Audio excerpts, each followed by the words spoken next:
आज की शादी में सब कुछ तुम देते हो भले आदमी, लेकिन गैस चूल्हा सिलेंडर मत दिया करो दहेज में। क्योंकि चूल्हा अलग क्यों करवा रहे हो तुम?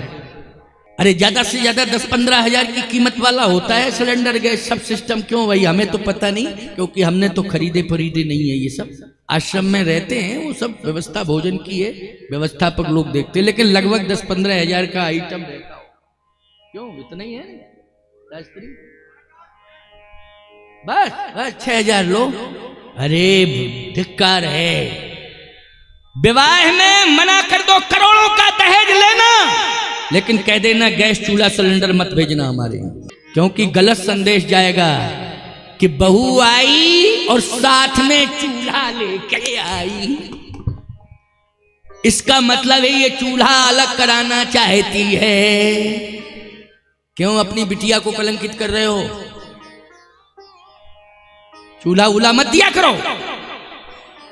ये 5-7 हजार की चीज संदेश गलत जाता है। और कभी भी परेशान करके दहेज मत मांगना। परेशान करके दहेज मांगोगे, किसी बात पर अड़ जाओगे कि अगर ये आइटम नहीं आया तो शादी कैंसिल हो जाएगी, सबसे बड़ा अपराध हो जाएगा, सबसे बड़ी भूल हो जाएगी। भगवान की कृपा से सब कुछ मिलेगा, खूब मिलेगा, पर्याप्त मिलेगा, ज्यादा मिलेगा, विश्वास रखो। लेकिन ये विवाह में जिद्दा जिद्दी करके और वाद विवाद मचा करके मांगना और उस पर वितंडावाद फैलाना, ये सबसे बड़ा अपराध है। इसलिए दहेज देना सगुन है, लेकिन मांगने वालों दहेज मांगना ये असुगुन है। मांगा नहीं जाता है दहेज, समझ रहे हो कि नहीं? दहेज मांगा नहीं जाता है, नेग मांगा जाता है। बोलो क्या मांगा जाता है? नेग होता है ना, वो मांगा जाता है। दहेज स्वेच्छा से मिलता है और मिलना भी चाहिए। खूब दो, जी भर के दो प्यारे। ये पुण्य है, ये सबसे बड़ा यज्ञ है, यही सबसे बड़ा दान है कि तुमने अपनी बेटी के विवाह में खूब दिया। इसी से तो तुम्हारा लोक परलोक बनेगा।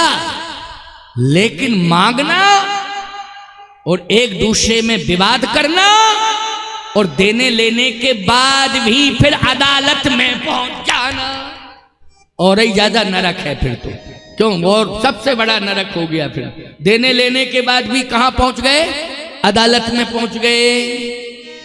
ये कितनी बड़ी गलती हो रही है। इसलिए आज यहां धर्म समाज बैठा हुआ है, सभी समाज के लोग हैं, धर्म समाज है ये। क्योंकि कथा में तो सभी आते हैं। मैं सभी से कह रहा हूं इस बात को कि दहेज पिता देगा बेटी के विवाह में, लेकिन बेटे के बाप को दहेज मांगना नहीं चाहिए। और देने वाले को देने में कंजूसी भी नहीं करना चाहिए। और आपको एक बात बतावें, जब बिना मांगे बिना दहेज की शादी करोगे तो घर में जो बहू आएगी वो सीता बन करके आएगी और घर में राम राज्य की स्थापना कराएगी। और मांग जांच करके बहू आएगी तो याद रखना वो प्रतिशोध लेकर के आएगी कि जितना तुमने मेरे बाप को रुलाया उससे ज्यादा तुम्हारे बाप को रुलाऊंगी, तुम्हारे बाप को रुलाऊंगी उससे ज्यादा। बिल्कुल स्पष्ट कह रहा हूं मैं। अच्छा एक बात बताओ, एक व्यक्ति होटल बनाता है, उसमें आप जाते हो, साधारण से साधारण कमरा 1000-1200 में मिलता होगा। क्यों? बहुत नॉर्मल साधारण। लेकिन यदि आपने 2-4 हजार 5 हजार वाला रूम लिया तो फिर तो बहुत अच्छी सुविधा मिलती होगी और उसमें चाय नाश्ता भोजन भी सब कुछ आ जाता है। क्यों आ जाता है कि नहीं आ जाता है? अब 5,000-10,000 रुपया जमा करने पर बिस्तर पर कमरे में ही सब इंतजाम आ रहा है। और जिसके बाप ने 10 लाख रुपया दिया है तो वो ये नहीं कहेगी कि चाय लाओ, नमकीन लाओ, नाश्ता लाओ, क्योंकि 10 लाख दिया है हमारे बाप ने, हमारे कमरे में लाओ, सब सारा सिस्टम कमरे में बनाओ। सोच गलत हो जाएगी। इसलिए सीता को लाना है घर में।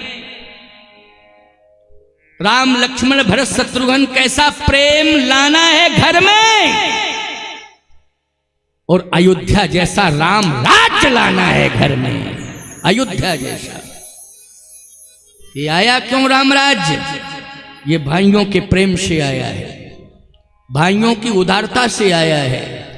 बिना दहेज का विवाह हुआ राम लक्ष्मण भरत शत्रुघ्न चारों का, इसलिए आया है राम राज्य। और मैंने कल कहा था कथा में कि सारे लोगों ने अयोध्या छोड़ दी थी, कौशल्या जी ने, सुमित्रा जी ने, केकई जी ने, लेकिन उर्मिला मांडवी श्रुतकीर्ति ने महलों को संभाला है। बोलो कल कहा था कथा में कि नहीं कहा था? कोई प्रमाण बता दे कि उर्मिला मांडवी श्रुतकीर्ति चित्रकूट गई हो। इन तीनों बहुओं ने घर को संभाला है कि घर में कोई चोर ना घुस जाए, घर बिगड़ ना जाए, घर की बर्बादी ना हो जाए, इसलिए संभाला है। प्रमाण है कि 1 घंटे के लिए भी मायके की याद नहीं आई कि कभी याद भी आ गई हो। 14 साल टकटकी निगाह से अपने राजमहलों को संभालती नहीं, देखती नहीं, कहीं बिगड़ने ना पावे। यह है अयोध्या, यह है उर्मिला मांडवी श्रुतकीर्ति। और सीता जी ने प्रभु राम को संभाला है वन में कि मेरे स्वामी के ऊपर संकट आएगा तो मैं सुख दुख की साथी बनी रहूंगी। अगर दुख होगा तो मैं समझाऊंगी, मैं समझाऊंगी, निवेदन करूंगी। बार बार नींद नहीं आएगी तो चरण दबा करके नींद दिलाऊंगी, सुलाऊंगी। बोलो कितना प्यार है। यह है अयोध्या का साम्राज्य, यह है अयोध्या की संस्कृति, यह है हमारा सनातन धर्म, यह हमारा सनातन धर्म है। आज भरत जी के पास भगवान खड़े हैं, भाई की महिमा सुना रहा हूं, सुनते जाओ, क्योंकि भरत चरित्र साधारण नहीं है। केवल भरत चरित्र कह करके कोई भरत जी की महिमा सुना दे ये पर्याप्त नहीं है। भरत है क्या और राम है क्या, इसको समझ लो। भगवान राम ने कहा कि धनुष बाण इसलिए त्याग दिए कि असली शक्ति भाई है, ये शस्त्र नहीं, भाई। भरत जी ने कहा प्रभु लेकिन मेरी एक इच्छा है, क्या? कि मैं आपके चरणों में रहूं, लेकिन आपकी इच्छा है कि मैं हृदय से लगाऊं। भगवान ने कहा भाई का स्थान हृदय में होता है और पुत्र का स्थान हाथ में होता है। अच्छा, पुत्र को जितने अधिकार हैंडओवर किए जाते हैं वो हाथ से ही किए जाते हैं कि नहीं? जल्दी बोलो।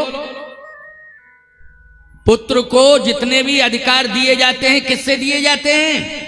हाथ से। और भाई को सर्वस्व दिया जाता है तो उठा के हृदय से लगाने।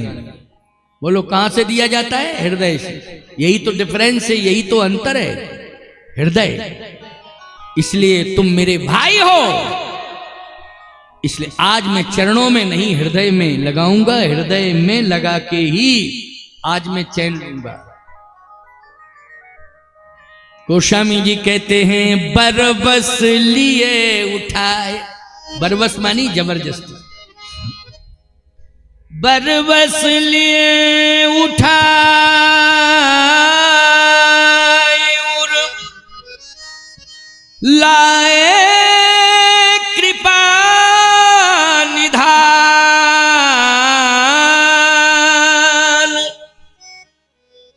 भरत राम की मिलन लखी, बिसरे सब ही अपार। क्यों भाई? जितना दुख दर्द था वो सब चला गया भाई भाई के मिलने से। कौन सा ऐसा टॉनिक पिलाया गया कि जिसके पीने से दुख दर्द दूर हुआ? नहीं नहीं, भाई भाई का प्यार सामने आ गया तो दुख दर्द दूर हो गया। इसलिए भाइयों भाइयों को एक रहना है, एक होना है। और आप सबको माताओं बहन बेटियों सहयोग करना है। अगर ये कवि जो है आपस में थोड़ा बहुत बात विवाद करने लगे तो तुम समझा दिया करो। अगर बहन की भूमिका में हो तो भाई को समझा दो, अगर पत्नी की भूमिका में हो तो पति को समझा दो, और मां की भूमिका में हो तो बेटे को समझा दो। बोलो भाई, समझा दो, वरना कुछ भी नहीं बचेगा प्यारे। एक दिन महाप्रलय आना ही आना है और सब कुछ जलमग्न हो जाएगा। अभी कोरोना काल आया था ना, कौन किसको बचा पाया? ना पति पत्नी को बचा पाया, ना पत्नी पति को बचा पाई, ना माँ बेटे को बचा पाया, ना बेटा माँ को बचा पाया, ना बाप बेटे को, ना बेटा बाप को, ना बहन भाई को। बोलो भाई, कोरोना आया, वैक्सीन तो बाद में बनी, लेकिन आया तो प्यारे वो लेके ही गया। और जो डॉक्टर इलाज करने आए वो चले गए साथ, वो डॉक्टर चले गए। बहुत डॉक्टर मर गए थे, क्यों भाई? मरे थे कि नहीं मरे थे? लेकिन भारत सरकार की सफलता की एक औषधि बना दी, वैक्सीन बना दी, तो नियंत्रण हो गया। थोड़ा सा हुआ नियंत्रण, लेकिन भारत में सबसे ज्यादा बचा है आदमी। क्यों बचा है? क्योंकि संयम नियम के कारण जो लोग संयम नियम की जिंदगी जीते थे, रोग प्रतिरोधक क्षमता जिनके अंदर थी, बोलो भाई वो बच गए कि नहीं बच गए? और जिनकी रोग प्रतिरोधक क्षमता समाप्त हो गई थी वो चले गए। रोग प्रतिरोधक क्षमता कैसे आती है? ऑक्सीजन कहां से मिलता है? वृक्षों से मिलता है। अच्छा एक बात बताओ, आध्यात्मिक ऊर्जा कहां से मिलती है? बोले आध्यात्मिक ऊर्जा यज्ञ से मिलती है। ये यज्ञ का जो धुआं है ना, ये ऊर्जा देता है। वृक्षों की जो हवा है वो ऊर्जा देती है। और याद रखना, संत विद्वानों का, बुजुर्गों का आशीर्वाद हमें दीर्घायु प्रदान करता है, स्वस्थ दीर्घायु प्रदान करता है। ये ऊर्जा लेने के तरीके हैं, इसलिए इनसे कभी वंचित नहीं रहना चाहिए। तो आइए सुनिए, बहुत अच्छा भाव आ गया। भरत जी ने कहा कि चरणों में, राम जी ने कहा नहीं हृदय में। लेकिन भरत जी नहीं उठे तो बरवस लिए उठाए, बरवस लिए उठाए, उड़ लाए कृपा निधान। भरत राम की मिलन लखी, बिसरेऊ सबही अपार। बिसरेऊ सबही अपार, सारा दुख दर्द दूर हो गया। भरत का भी दुख चला गया और राम जी का भी दुख चला गया, और देखने वाली जो माताएं थी उनका भी दुख चला गया। बच्चे बच्चे जब मिलते हैं तो बोलो माँ बाप को सुख मिलता है कि नहीं मिलता है? जब बच्चे बच्चे प्रेम से मिलते हैं तो माँ बाप सबसे ज्यादा प्रसन्न होते हैं, और कुल के देवता प्रसन्न होते हैं, कुल देवी प्रसन्न होती हैं कि हमारे इस कुल की मैं कुल देवी हूं, इस कुल के लोग आपस में प्रेम से रह रहे हैं। तो कुल देवी भी प्रसन्न होती, जो पुरखे ऊपर पहुंच गए वो भी प्रसन्न होते कि हमारे खानदानी बच्चे जो है आपस में प्रेम से रह रहे हैं। और हम लोग भी प्रसन्न होते हैं कि हमारे सनातनी भाई प्रेम से रह रहे हैं। क्यों भाई? आपस में लड़ नहीं रहे, प्रेम से रह रहे हैं, हम भी तो प्रसन्न होते, साधु महात्मा सब प्रसन्न होते। इसलिए भाई भाई पहले प्रेम से रहना सीखो। जैसे हृदय से लगाया तो भगवान राम ने कहा, भरत अब बोलो क्या चाहते, क्या चाह रहे? भरत जी ने कहा कि प्रभु चरण का दर्शन मिल गया, एक पूर्ति हो गई। अब एक प्रार्थना और है। क्या? कि मैं आपको मनाने के लिए आया हूं, आप रूठ के चले आए। भगवान बोले कौन कहता मैं रूठ के आया? मन मुस्काए भानुकुल भानु, राम सहज आनंद निधानु। मैं तो प्रसन्न होकर के आया हूं। हाँ, एक बात का दुख है कि पिताजी के प्राण निकल गए, तो इसमें भी प्रारब्ध था, वो सामने आ गया और वो प्रारब्ध पिताश्री को ले गया। अयोध्या चले और सिंहासन पर बैठे। भगवान ने कहा कि मैं अयोध्या तो नहीं जाऊंगा भरत, सिंहासन पर भी नहीं बैठूंगा।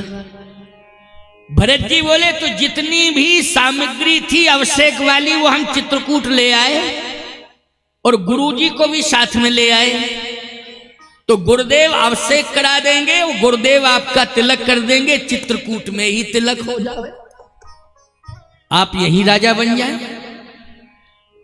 इसलिए महर्षि वाल्मीकि जी ने प्रमाण दिया है कि जितना भी राज्याभिषेक का सामान था, सामग्री थी, भरत जी वो भी अपने साथ लाए। और लोग कहते हैं कि चरण पादुकाएं राम जी पहन के नहीं आए थे, तो राम जी ने भरत को कैसे दे दी? जो चित्रकूट की भूमि पर भगवान ने पादुकाएं भरत को दी थी, वो भरत जी ही राम जी की पादुकाएं जो अयोध्या में छूट गई थी स्वयं साथ में लेके आए थे।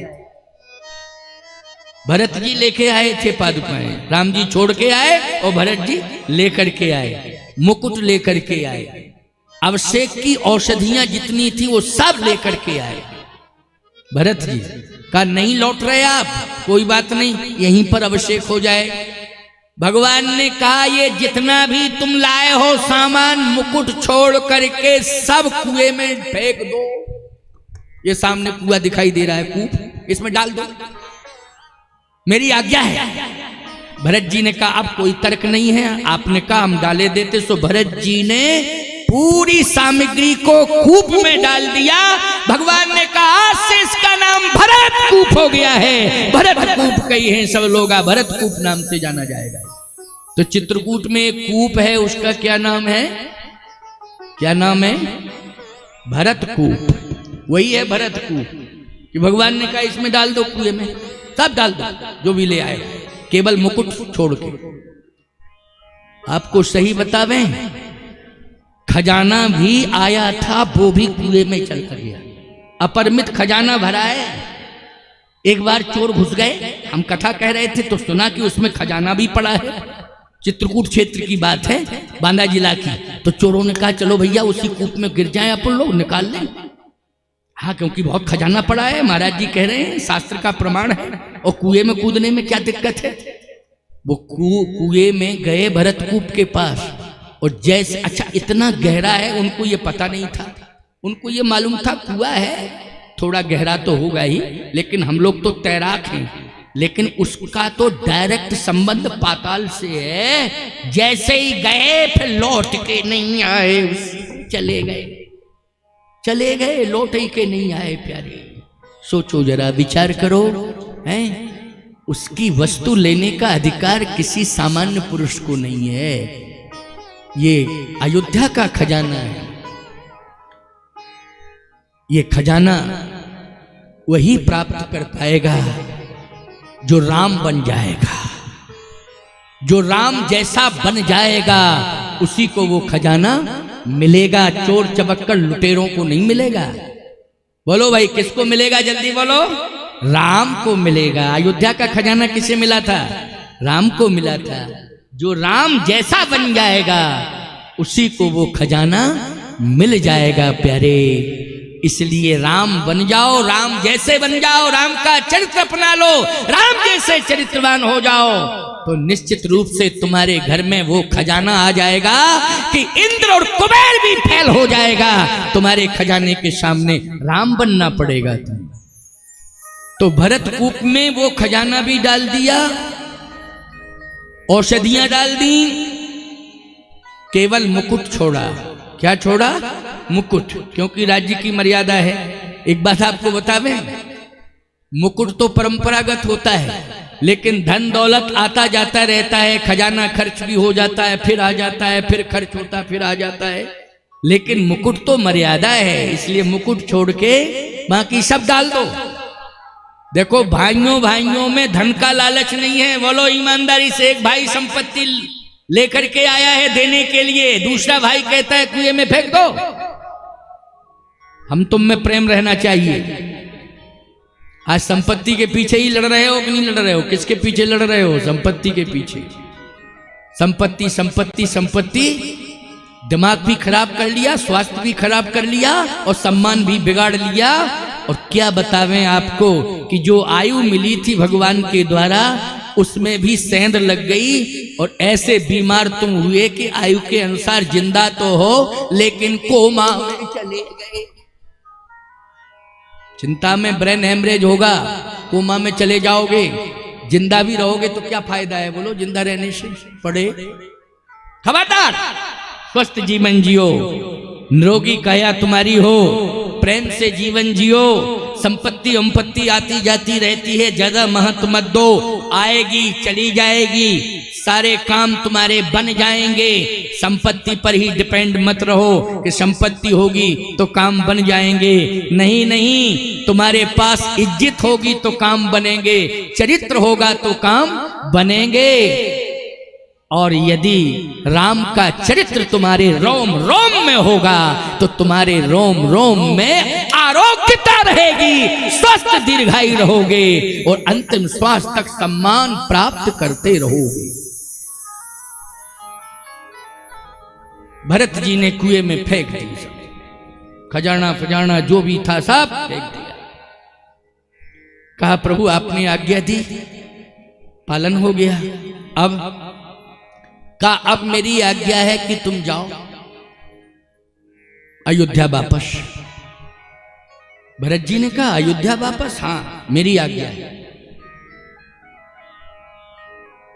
14 साल तक अयोध्या को तुम संभालोगे। अयोध्या वासियों ने कहा खजाना तो चला गया कुएं में।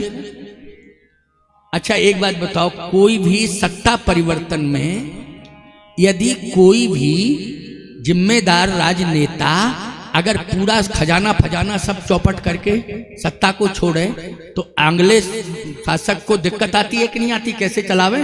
सब कुछ तो खाली खाली पड़ा है, अब कुछ बचा ही नहीं, क्या संभालें क्या चलावें, चिंता होती है।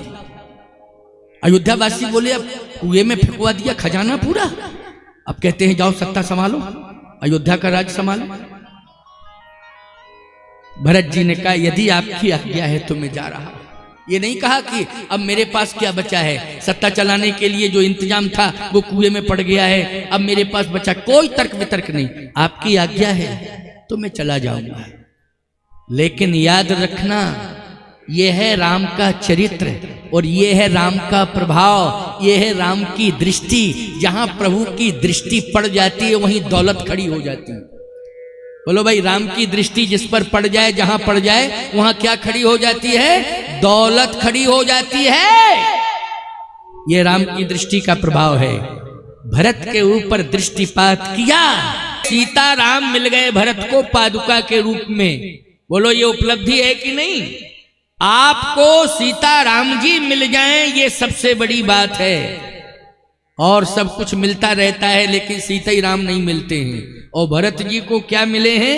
पादुका के रूप में सीता राम मिले हैं। भगवान ने दिया है कि ले जाओ, ये यही हैं हम, इन्हीं में समाहित हैं हम, बस ले जाओ। भरत जी ने स्वीकार कर लिया, लेकिन भगवान ने कहा भरत एक बात का ध्यान रखना। क्या? 14 साल बाद मैं लौट के आऊंगा, लेकिन 14 साल के अंदर और 14 वर्ष के अंतर्गत हमें सब सुरक्षित मिलना चाहिए।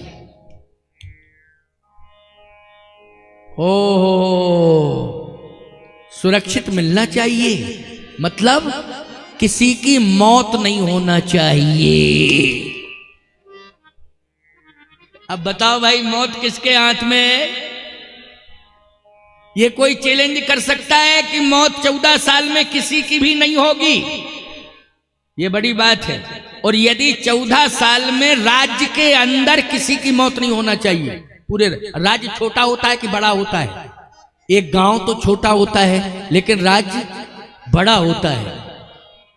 ऐसा कोई राजा हुआ? राजा हुआ हो तो बता दो जरा।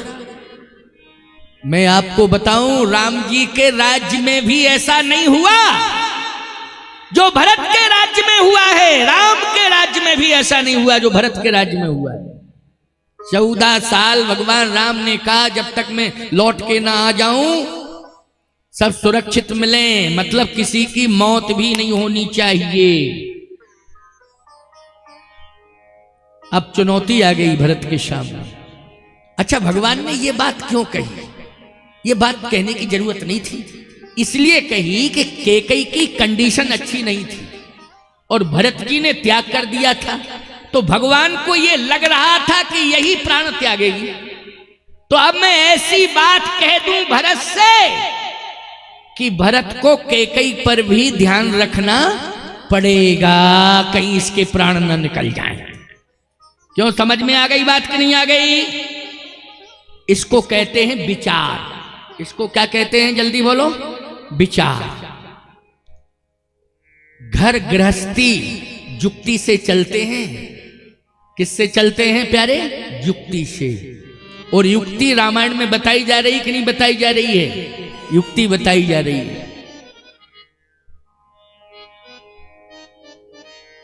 खजाना भर लेना, कई करोड़ रुपया रख लेना बैंकों में, सोना चांदी इकट्ठी कर लेना कुंटलों, लेकिन ये गारंटी नहीं है कि तुम्हारा घर चल जावे। बोलो, घर चल जावे। लंका में संपत्ति भरी थी, सोना दीवालों में था, लेकिन आग लग गई। बोलो, लग गई, कुछ बचा? बचा हो तो बताओ। अरे धन चला जाता, सोना चांदी चला जाता, लेकिन वहां तो रहा न कोकुल रोवन हारा, कोई इंसान नहीं, आदमी नहीं बचा। लंका में जितने भी थे रहने वाले वो लोग बचे क्या? कोई नहीं बचा, कोई नहीं बचा, क्योंकि युक्ति नहीं थी। और जो युक्ति बताने वाला था उसको लात मार के निकाल दिया। युक्ति विभीषण सकल सुनाई और चले पवन सुत विदा कराई। जो युक्ति बताने वाला एक था केवल लंका में, उसको लात मार के भगा दिया गया। बोलो, निकाल दिया कि नहीं निकाल दिया? कितने बेवकूफ हैं लंका वाले, मूर्ख हैं कि जो युक्ति बताने वाला था कम से कम एक ही था पूरी लंका में, उसको लात मार के निकाल दिया। पूरी लंका में आग लग गई। बोलो, सब मर गए कि नहीं मर गए? कुछ बचा? धन फूक गया, सोना जल गया, चांदी सोना हीरे मोती पन्ना पुखरा सब खाक हो गए, कुछ नहीं बचा। क्योंकि घर किससे चलता है? धन से चलता है कि युक्ति से? युक्ति से चलता है। घर किससे चलता है? चरित्र से चलता है, चित्र से नहीं चलता है। किससे चलता है? चरित्र से चलता है। तुम राम जी की, लक्ष्मण जी की, हनुमान जी के चित्र लटका लो अपने घर में और रोज अगरबत्ती घुमाओ। अरे कीजिए हनुमान लला की, दुष्ट दलन रघुनाथ कला की। क्या होता है? करेक्टर कुछ भी नहीं है, हाथ हिलाए फिर रहे हो। का हनुमान जी की फोटो क्या करेगी तुम्हारा? करेक्टर, चरित्र, ईमानदारी, निष्ठा, धर्म पारायणता, ये तुम्हारे जीवन से जुड़े होने चाहिए। तब तुम्हारा वंश चलेगा, तब तुम्हारा घर चलेगा, तब तुम्हारा वंश चलेगा, तभी तुम्हारा देश चलेगा, वरना बिल्कुल नहीं चलेगा।